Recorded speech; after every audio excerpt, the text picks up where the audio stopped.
Hello guys, कैसे हैं आप सब। आई होप आप लोग अच्छे होंगे और आप लोगों का स्टडी बेस ठीक चल रहा होगा। तो गाइस, आज हम लोग क्लास 11th के बहुत ही इंपॉर्टेंट चैप्टर जिसका नाम है दी सेल यूनिट ऑफ लाइफ का बहुत ही थ्योरिकल क्लास करेंगे। बहुत ही अच्छा क्लास होने वाला है। आप लोगों से एक छोटी सी रिक्वेस्ट है, अगर आप हमारे चैनल पे नए हैं या पहली बार आए हैं तो चैनल को कर लीजिए सब्सक्राइब। चलिए करते हैं, लेट्स स्टार्ट। आप लोग ये एक चैप्टर को पहले भी पढ़ चुके हैं क्लास 9th और 10th में। बहुत ही यूनिक ढंग से हम पढ़ाएंगे और बहुत ही अच्छे तरीके से समझ में आएंगे। ठीक है, कुछ नया भी सीखने के लिए मिलेंगे, तो बने रहिए हमारे साथ। चलिए करते हैं स्टार्ट।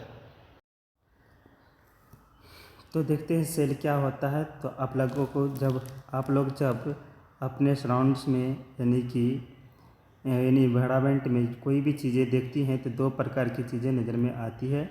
एक तो होता है लिविंग, ठीक है, लिविंग थिंग्स, और दूसरा क्या होती है, नॉन लिविंग थिंग्स। यही दो प्रकार की चीज़ें नज़र में आती है ना, नॉन लिविंग थिंग्स नज़र में आती है। यही दो प्रकार की चीज़ें हमको मेनली नज़र में आती है। लिविंग थिंग्स जितने भी होते हैं सेल के बने होते हैं। किसके बने होते हैं ये? सेल के बने होते हैं। नॉन लिविंग थिंग्सों में जो है सेल नहीं होते हैं। जितने भी नॉन लिविंग थिंग्स होते हैं उसमें सेल नहीं होता, या फिर रहता है पहले तो उसमें तो ख़त्म हो जाते हैं, यानी कि डेथ कर जाते हैं। तो सेल क्या होता है हम लोगों को पता है, 9th और 10th में भी पढ़े हैं सेल के बारे में। सेल जो होता है स्ट्रक्चरल एंड फंक्शनल यूनिट होता है of your organism.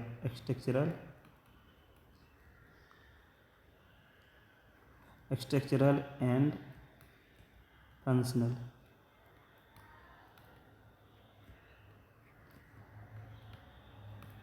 Functional unit होता है ऑफ ऑर्गेनिज्म, ऑल ऑर्गेनिज्म।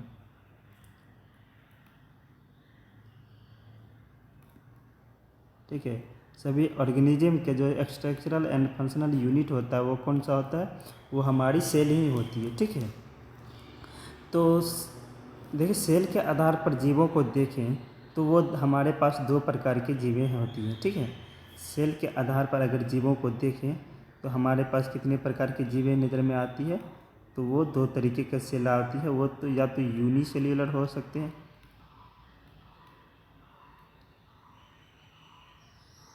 या फिर क्या हो सकते हैं, मल्टी सेल्यूलर हो सकते हैं।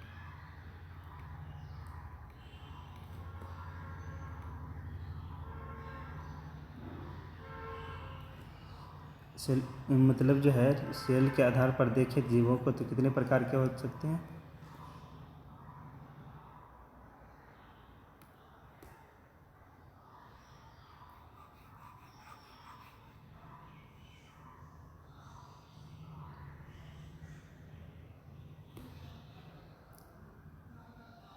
अगर जीवों को देखा जाए तो किसका बना होता है आप लोगों को पता है?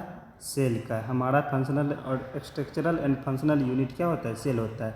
तो सेल देखिए सबसे पहले हमारा जो है क्या है, स्ट्रक्चरल एंड फंक्शनल यूनिट है। तो सबसे पहले हमारा लोगों का यूनिट जो होता है मान लिया जाए एक प्रकार की क्या है, सेल है। सेल से मिलकर के क्या बनाता है? ये टिश्यू का निर्माण करता है। ठीक है, बहुत सारे सेल मिलकर के क्या बनाता है? टिश्यू। ग्रुप ऑफ सेल क्या कहलाता है? टिश्यू। मान लीजिए ये सेल है, ठीक है, और ये क्या हमारा टिश्यू है। और टिश्यू से हमारा क्या बना होता है? ऑर्गन का निर्माण होता है। मान लिया जाए एक किसी प्रकार के है ना ऑर्गन लाइक हार्ट। ठीक है, हार्ट भी तो एक प्रकार का ऑर्गन होता है, हम सभी को पता है।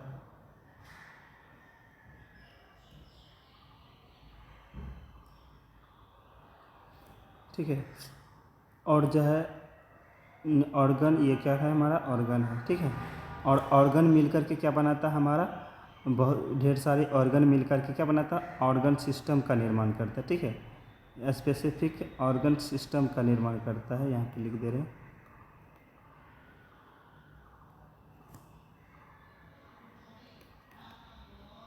ऑर्गन सिस्टम लाइक आप लोगों को पता होगा कि जैसे डाइजेस्टिव सिस्टम हो गया, सर्कुलेटरी सिस्टम हो गया, एक्सक्रीटरी सिस्टम हो गया, रिप्रोडक्टिव सिस्टम हो गया, ये सारी सिस्टम का निर्माण करता है। ठीक है, और ऑर्गन सिस्टम मिल करके एक प्रॉपर बॉडी का निर्माण करता है। ठीक है, ढेर सारी ऑर्गन मिल कर के क्या करता है, एक प्रॉपर बॉडी का निर्माण करता है। ठीक, अगर सेल के आधार पर देखें, जीव दो प्रकार के होते हैं। ठीक है, सेल के आधार पर देखें तो जीव कितने प्रकार के होते हैं, दो प्रकार के हो सकते हैं। एक होता है यूनिसेलुलर, ये कलर आपको दिख नहीं रहेंगे, ठीक है, दूसरा कलर ले लेते हैं। एक होता है आपका यूनिसेलुलर,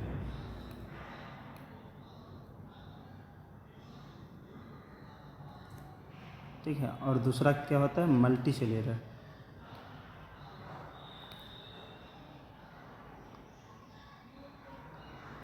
ठीक है, सेल कितने प्रकार के हो सकते हैं, सेल के आधार पर जीवों की बॉडी को देखें तो कितने प्रकार के हो सकते हैं, या तो यूनिसेलुलर होते हैं या तो मल्टी सेलुलर होते हैं। यूनिसेलुलर होता है जिसमें केवल एक ही कोशिकाओं से मिलकर के बने होते हैं। मल्टी सेलुलर में बहुत सारी कोशिकाओं से मिलकर के बनते हैं। यूनिसेलुलर किसको कहते हैं, made of only for one cell, है ना, उसका जीवों का जो शरीर होता है ओनली वन सेल का बना होता है। जैसे कि आपको बताएं तो बैक्टीरिया हो गया, वायरस हो गया, सॉरी वायरस नहीं, ईस्ट हो गया, ये सारी चीज़ें क्या है हमारा जो है यूनिसेलुलर। मल्टी सेलुलर में बड़े बड़े जीव आते हैं, जैसे लाइक ह्यूमन हो गया, एनिमल हो गया, एविड हो गया, ये सारी क्या है मल्टी सेलुलर है। ठीक है, आई होप आप लोग ये समझ में आगे होंगे। सेल क्या होता है, स्ट्रक्चरल फंक्शनल यूनिट होता है हम लोगों के, और जो है सेल से क्या बनाता है हम लोगों का, ग्रुप ऑफ सेल क्या कहलाता है, टिश्यू, टिश्यू से हम लोगों का क्या बनता है ऑर्गन, ऑर्गन से क्या बनता है ऑर्गन सिस्टम, ऑर्गन सिस्टम से हमारा एक प्रॉपर बॉडी का निर्माण होता है। ठीक है, और प्रॉपर बॉडी में देखें तो हम लोगों के जो जीव बना होता है या तो यूनिसेलुलर होता है या तो मल्टी सेलुलर होता है। यूनिसेलुलर वह होता है जिस वैसे जीव जिसका शरीर एक ही कोशिकाओं से मिलकर के बना होता है। मल्टी सेलुलर वो होता है कि जिसमें जो है बहुत सारी कोशिकाओं से मिलकर के बना होता है। यहाँ पर ये समझ में आगे होंगे, चलिए बढ़ते हैं आगे। चलिए करते हैं सेल की हिस्ट्री के बारे में। ठीक है, सेल का हिस्ट्री कहाँ से शुरू होता है, तो आप लोगों को पता होगा कि पहले सेल का जो खोज हुआ था कब हुआ था, 1665 में हुआ था। ठीक है, सेल का खोज कब हो गया था, 1665 में हुआ था। बाय द वे किसके द्वारा हुआ था, पहले सेल का खोज किसने किया था, रॉबर्ट हुक ने किया था।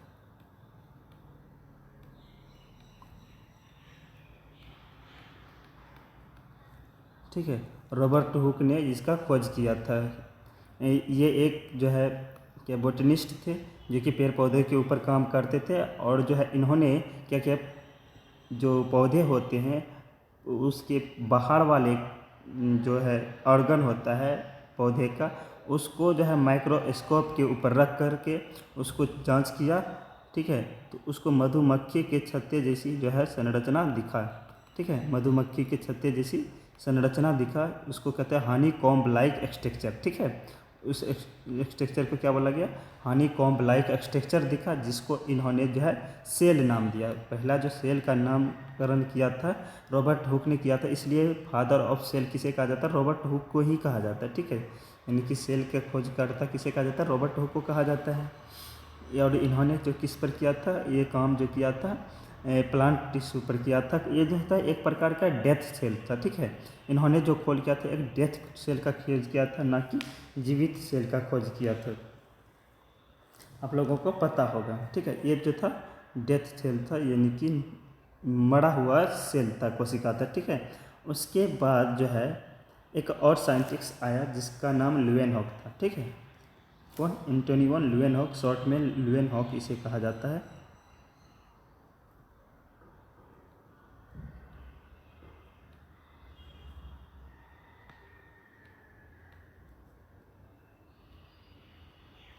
ठीक है, इसका तो पूरा नाम है एंटोनी वन ल्यूवेनहॉक, लेकिन ल्यूवेनहॉक आप लोग याद रखिएगा। इन्होंने जो है जीवों के ऊपर काम करते थे। ठीक है, इन्होंने जो है अलग अलग जीवों को बारे में सर्च करते रहते, इनके पास भी खुद का जो है माइक्रोस्कोप था, तो वो सर्च करते रहते थे। तो इन्होंने बैक्टीरिया का खोज किया था। ठीक है, इन्होंने किसका खोज किया था, एक बैक्टीरिया का खोज किया था, यानी कि लिविंग और सेल का खोज किया था। यहाँ पे लिख देते हैं,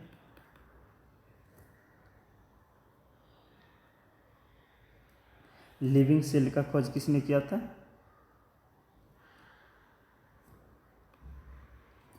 तो एंटोनी वॉन लीeuwenhoek ने किया था, ठीक है। और किस ये खोज किया था, एक बैक्टीरिया का खोज किया था। अगर बैक्टीरिया का खोज के बारे में पूछा जाए तो भी लीeuwenhoek, अगर जीवित कोशिका के बारे में यानी कि लिविंग सेल के बारे में अगर पूछा जाए तो भी लीeuwenhoek, ठीक है, इसका राइट आंसर होगा, ठीक है। आई होप आप लोग को समझ में आ गए होंगे।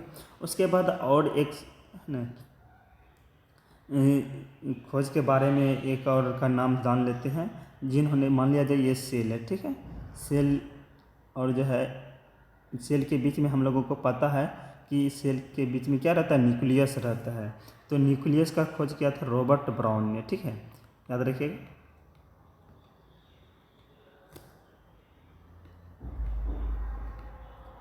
रॉबर्ट ब्राउन ने किसका किया था, तो न्यूक्लियस का खोज किया था, ठीक है, याद रखिएगा। न्यूक्लियस का खोज किसने किया था, रॉबर्ट ब्राउन ने किया था। ये चीज़ आप लोगों को याद रखना है, ठीक है। तो चलिए आगे बढ़ते हैं। इसकी जर्नी आगे बढ़ा, मतलब इतना तक तो खोज हो गया तब तक में, है ना। धीरे धीरे कोशिका की कहानी के आगे बढ़ा, तब आ गया आपका सेल थ्योरी, ठीक है। चलिए जानते हैं सेल थ्योरी क्या होता है। सेल थ्योरी के बारे में आप लोग को थोड़ा सा पता होगा, सेल थ्योरी क्या होते हैं। तो आप लोगों को पता होगा सेल थ्योरी जो दिया गया था वो किसके द्वारा दिया गया था, सेल थ्योरी किसके द्वारा दिया गया था, स्लाइडेन एंड स्वान के द्वारा दिया गया था, ठीक है।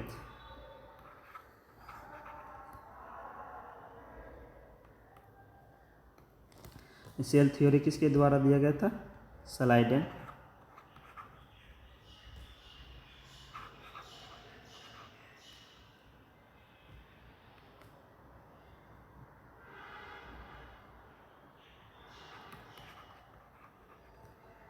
एंड स्वान,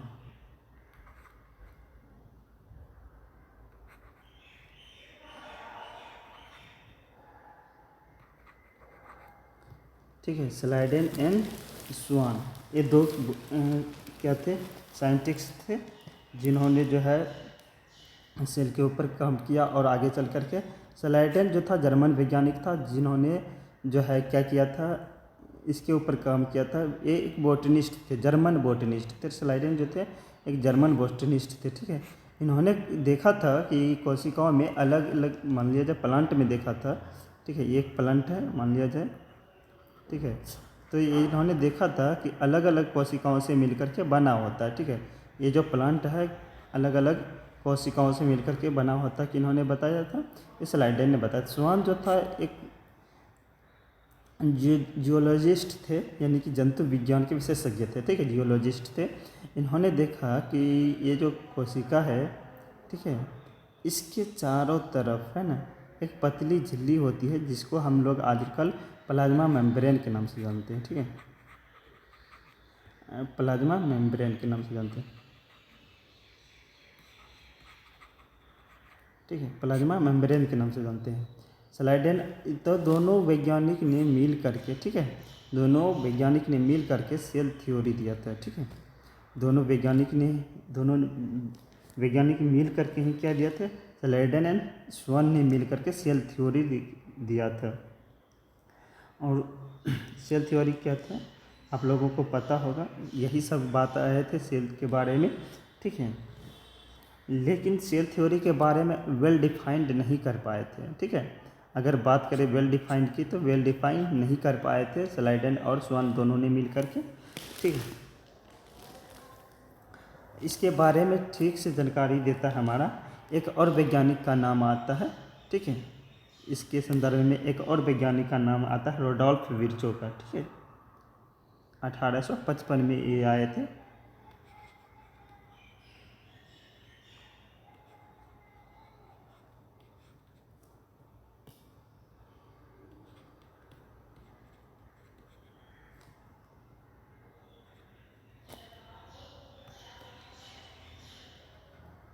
रोडोल्फ विर्चो 1855 में आए थे, ठीक है, याद रखिएगा। तो इन्होंने जो है वेल डिफाइन किया था किसके बारे में, इन्होंने ही जो वेल डिफाइन किया था सेल थ्योरी के बारे में। इन दोनों ने मिलकर के नहीं किया था, ठीक है। वेल डिफाइन किन्होंने किया था, रोडोल्फ विर्चो। सेल थ्योरी तो दिया था स्लाइडेन एंड स्वान ने ही, ठीक है। वेल डिफाइन किसने किया था, रोडोल्फ विर्चो ने। इन्होंने कहा था ओमनी सेल्यूला ई सेल्यूला, ठीक है। इन्होंने क्या सेल्यूल कहा था?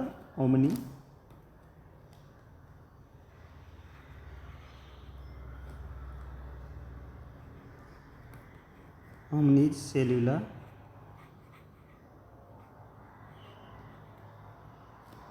ई सेल्यूला।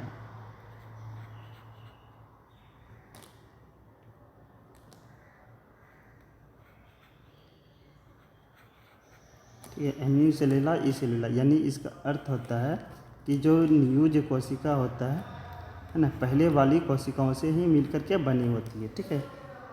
जो न्यू वाली कोशिकाएं जो आती है पहले ही कोशिकाओं से मिलकर के बनी होती है, ठीक है।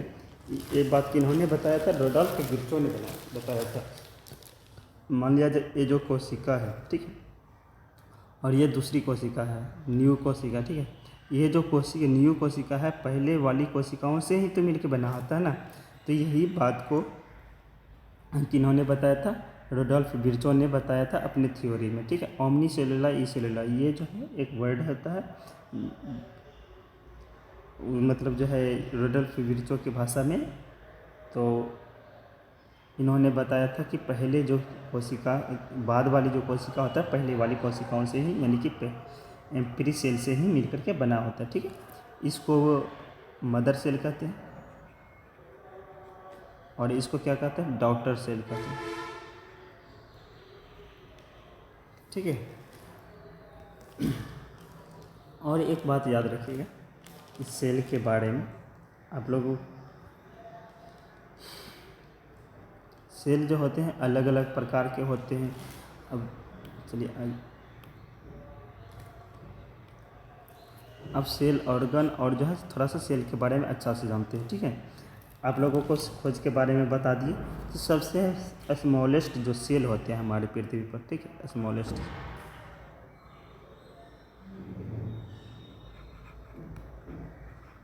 स्मॉलेस्ट सेल जो होते हैं आप लोगों को पता होगा क्या है? माइकोप्लाज्मा।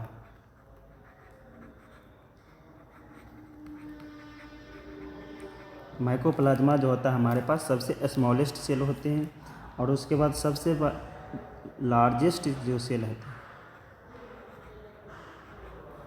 लार्जेस्ट सेल क्या होते हैं आप लोगों को पता होगा? Ostrich egg.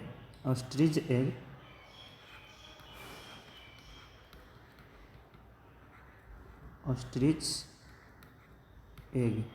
ऑस्ट्रिच जो एग्स होते हैं वो सबसे बड़े सेल होते हैं, और माइकोप्लाज्मा जो होते हैं सबसे छोटे सेल होते हैं। माइकोप्लाज्मा सेल का आकार देखें तो कितना होता है? लगभग में मिनिमम जो होता है 0.2 माइक्रोमीटर से, ठीक है, 0.2 माइक्रोमीटर से लेकर के 0.3 माइक्रोमीटर तक होता है। ये होता है माइकोप्लाज्मा के आकार, ठीक है। याद रखिएगा ये मिनिमम होता है माइकोप्लाज्मा, सबसे स्मॉलेस्ट सेल होते हैं। अगर ह्यूमन बॉडी में देखें, ठीक है, अगर ह्यूमन बॉडी में देखें तो सबसे स्मॉलेस्ट सेल जो होते हैं वो आपका स्पर्म होता है,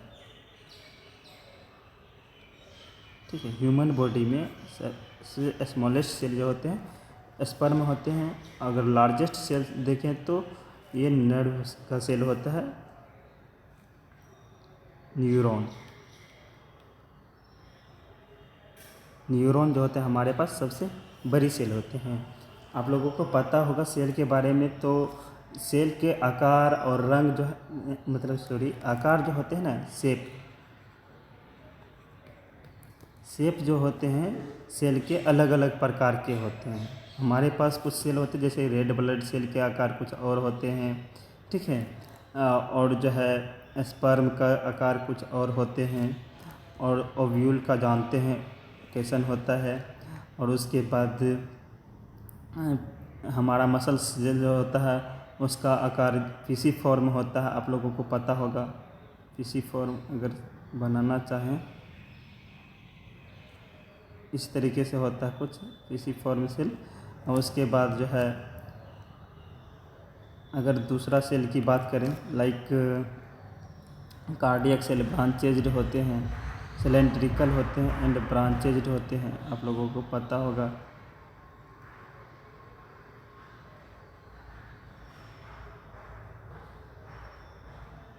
कार्डियक सेल किसे होते हैं, ब्रांचेज होते हैं, यानी कि अलग अलग सेल होते हैं, अलग अलग प्रकार के हो सकते हैं। ठीक है, तो ये थे हमारे आज के सेल के बारे में। अगर सेल के ऑर्गन की बात करें तो सेल में जो बहुत सारे ऑर्गन होते हैं। ठीक है, आपको एक फ़ोटो के द्वारा दिखा सकते हैं हम, एक सेकेंड।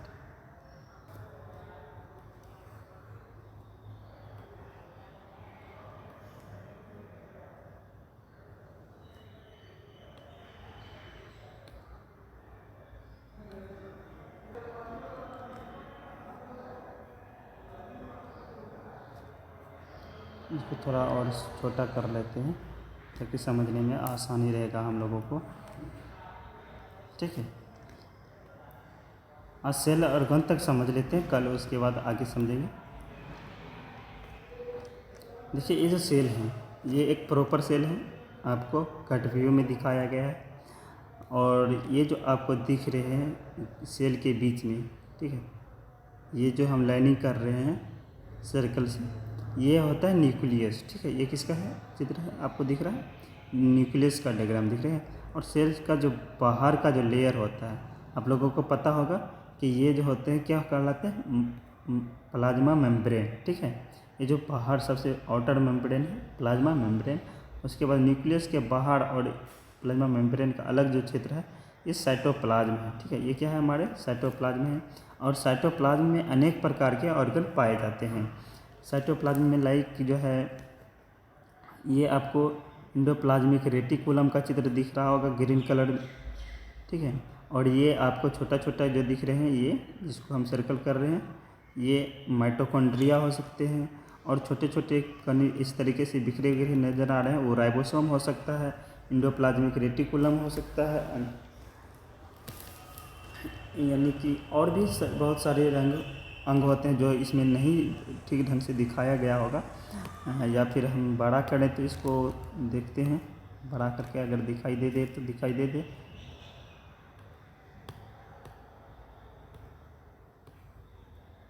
अच्छा, नहीं दिख रहा है तो चलिए कोई बात नहीं, हम यहाँ पे बता दे रहे हैं। इसमें और भी चीज़ें पाई जाती है, लाइसोसोम, ये सब के बारे में आप पढ़े होंगे। ठीक है, इसके बारे में विस्तृत जानकारी करेंगे कल। ठीक है, हेलो गाइज, ये क्लास आप लोग को अच्छा लगा होगा। अगर क्लास अच्छा लगा हो तो लाइक, चैनल को सब्सक्राइब जरूर कर लीजिएगा। चलिए मिलते हैं अगले सेशन में, तब तक के लिए बाय बाय, टेक केयर। ये पार्ट 1 वीडियो है, अगले के लिए वेट कीजिए।